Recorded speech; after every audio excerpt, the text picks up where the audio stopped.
اتقوا الله وقولوا قولا سديدا يصلح لكم أعمالكم ويغفر لكم ذنوبكم، ومن يطع الله ورسوله فقد فاز فوزا عظيما. أما بعد، معاشر المسلمين عباد الله، اعلموا أن خير الكلام هو كلام الله جل وعلا، وخير الهدي هدي محمد صلى الله عليه وعلى آله وصحبه وسلم، وشر الأمور محدثاتها، وكل محدثة بدعة، وكل بدعة ضلالة، وكل ضلالة في النار. أجارنا الله وإياكم من البدع ومن الضلالات ومن عذاب النار. ثم أما بعد، معاشر المسلمين عباد الله، الحمد لله الذي سهل لعباده طريق العبادة وجعل لهم عيدا يعودهم بعد أداء فريضة عظيمة، فريضة الحج الأكبر، ذلك الركن العظيم من ركن الإسلام وأحد مبانيه العظام. فهنيئا لحجاج بيت الله الحرام، هنيئا لحجاج بيت الله الحرام، هنيئا لهم وقوفهم على صعيد عرفات مهللين ومكبرين بشتى أشكالهم وبشتى صنوفهم وبشتى ألوانهم وبشتى صنوفهم، رئيسا أو مرؤوسا، يرفعون بأكف الضراعة إلى الجبار جل جلاله، ينادونه بالمغفرة والرحمات، يسألونه التوبة والعفو والإنابة والرحمات، والجبار جل جلاله يباهي بهم ملائكته، يقول: يا ملائكتي هؤلاء عبادي جاءوني شعثا غبرا، ماذا يريدون؟ أشهدكم يا ملائكتي أني قد غفرت لهم،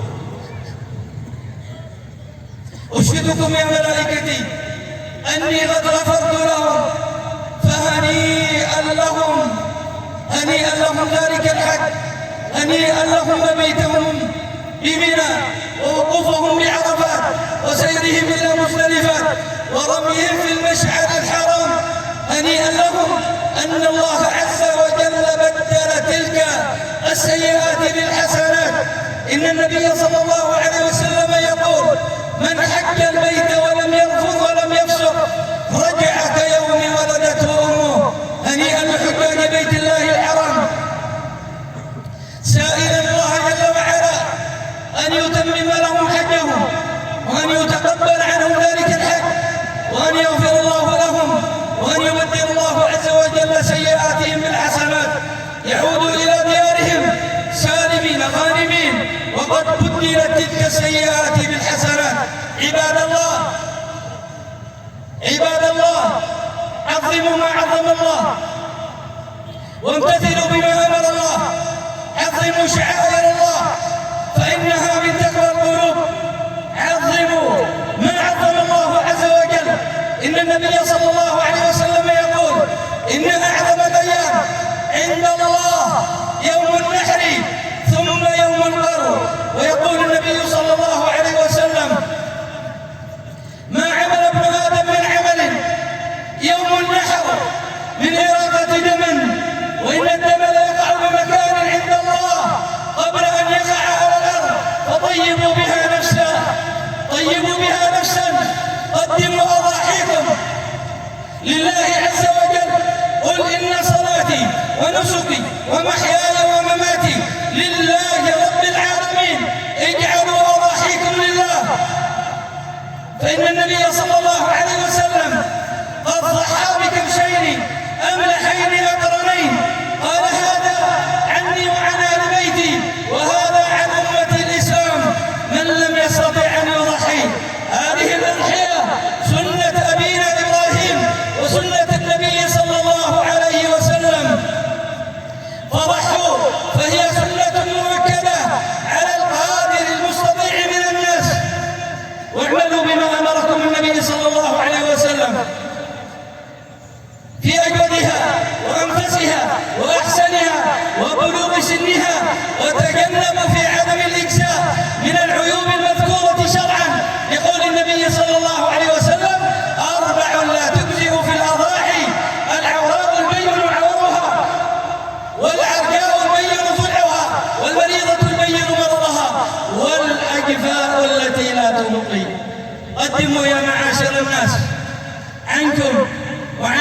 عليكم وعن من تعولون وعن أبنائكم، والذي ليس له استطاعة لا حرج عليه، فقد صح عنه النبي صلى الله عليه وسلم: عظموا شعائر الله فإن الله يقول: لن ينال الله لحومها ولا دماؤها ولكن يناله التقوى منكم. قربوا هذه الأضاحي لله عز وجل. قل إن صلاتي ونسكي ومحياي ومماتي لله رب العالمين.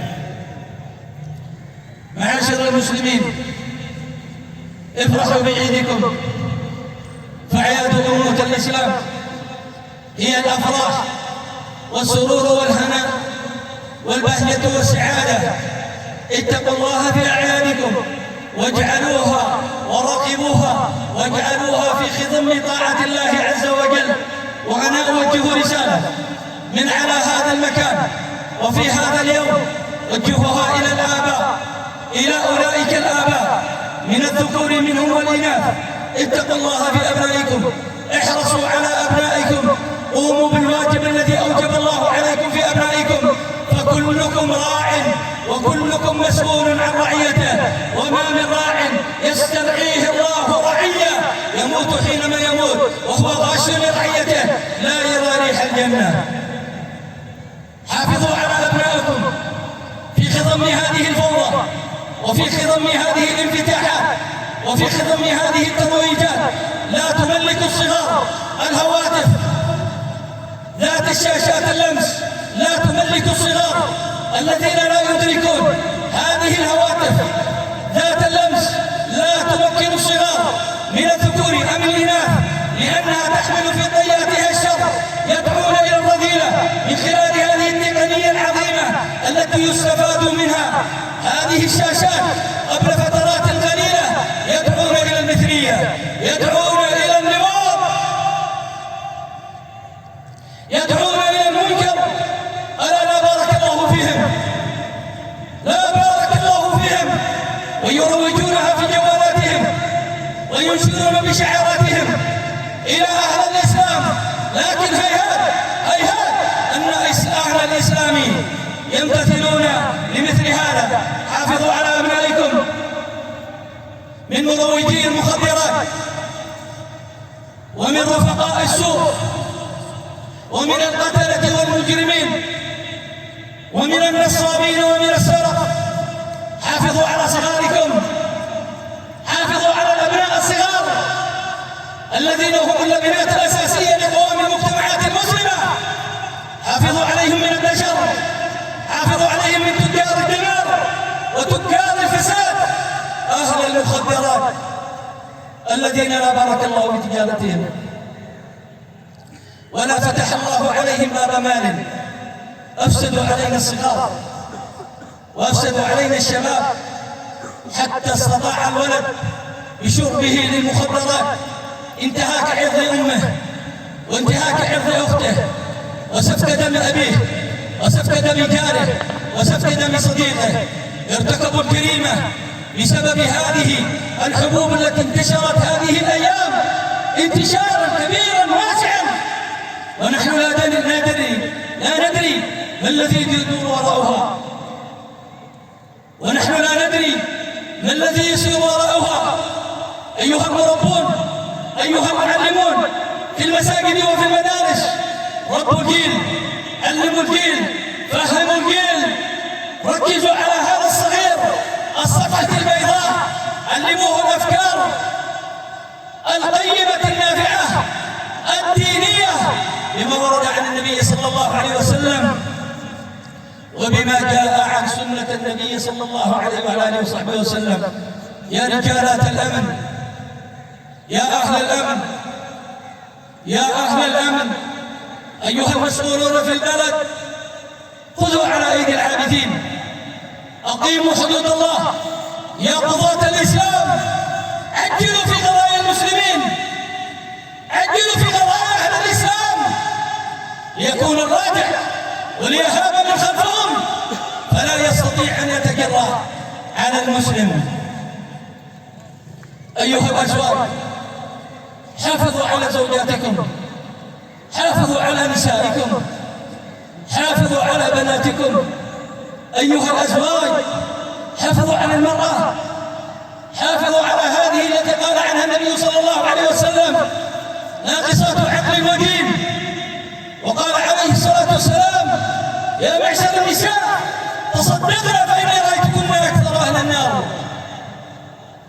حافظوا أيها الأزواج، ليست المسؤولية هي مجرد طعام وشراب وأكل وشرب. انظر أين يسرحون، أين يذهبون، ماذا يصنعون. فتش جوالات الصغير قبل الكبير واعلم ماذا يحمل في طياتها. وأخيرا هذه رسالة إلى النساء. يا معاشر النساء، أيها النساء اتقين الله عز وجل، حافظوا على الجلباب، حافظوا على العفاف، حافظوا على الطهر والرشاد، حافظوا على البنات الصغار. لا تلبسوهن لبس الفجور والعصيان، لا تلبسوهن باسم العيد لبس يخل بالآداب. البسوهم لبس محترم محتشم طيب مبارك يتربى هذا الجيل تربية صالحة. نريد جيل،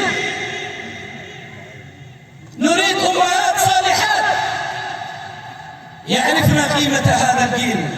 وأنت أيتها المرأة مدرسة، إذا ربيت أعددت جيل طيب الأعراق. يقع عليك الهم الكبير والحمل العظيم في تربية أبناء وبنات المسلمين. حافظي على الصغار، حافظوا على البنات، حافظوا على الذراري والبنات والصغار من الأولاد. اللهم تقبل طاعاتنا وتقبل سائر أعمالنا. اللهم احفظ حجاج بيت الله الحرام، اللهم احفظ حجاج بيت الله الحرام. اللهم أعدهم إلى أوطانهم وإلى أولادهم وإلى زوجاتهم سالمين غانمين متعافين، قد بدلت سيئاتهم حسنات. اللهم ارحم موتى المسلمين الذين شهدوا لك بالوحدانية ولنبيك بالرسالة وماتوا وهم على ذلك. اللهم عافهم واعف عنهم وأكرم نزلهم واسع مدخلهم، سلهم من الخطايا بالماء والثلج والبرد. اللهم اصلح الراعي والرعية، اللهم اصلح الراعي والرعية، اللهم اصلح الراعي والرعية. اللهم ابسط لنا الأمن في البلاد، اللهم ابسط لنا الأمن في البلاد، اللهم ابسط لنا الأمن في البلاد. اللهم من أرادنا وأراد بلادنا بسوء أشغله بنفسه ورد كيده في نحره يا قوي يا عزيز.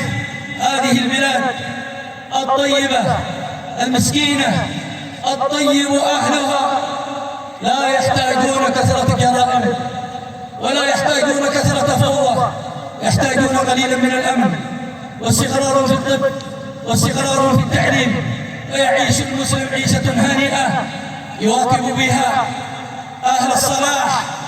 أيها التجار خفضوا الأسعار، خفضوا الأسعار، خفضوا الأسعار وخذوا من الأرباح ما هي بالندر اليسير ليبارك الله لكم في مالكم وحلالكم وأموالكم وتجاراتكم.